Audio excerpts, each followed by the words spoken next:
Day 13 of the LEGO Star Wars Advent Calendar for 2024 sees a T-6 Jedi Shuttle. This is from set number 7931 in 2011. It was a 389-piece set with 4 minifigs.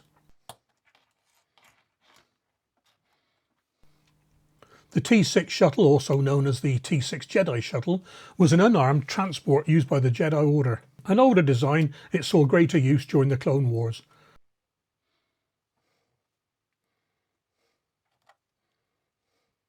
Manufactured by the Verpine Hives of Slane and Corpil, the semicircular T-6 Shuttle featured a rotating engine block and cockpit that oriented with the rest of the ship when landed or in flight.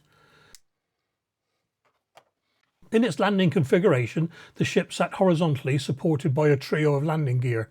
The cockpit, somewhat conical in shape, remained aligned with the body of the craft, with the 3 engines, likewise horizontal, aligned with the body of the shuttle.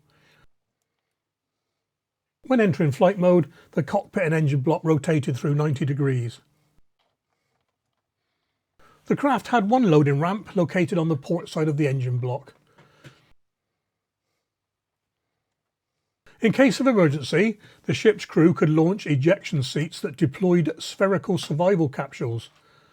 These not only contained vital atmospheric pressure, but also cushioned a landing impact. Due to its role as an ambassadorial craft, the T-6 Shuttle lacked weaponry, but it was equipped with a hyperdrive. Furthermore, the craft's spacious interior provided for reasonably comfortable space travel.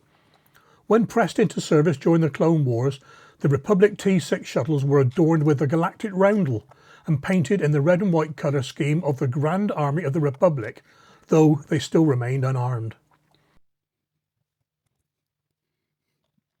Decades later, though, the T-6 shuttles that were part of the citizen fleet assembled by Lando Calrissian were equipped with aftermarket weaponry added to either side of the cockpit.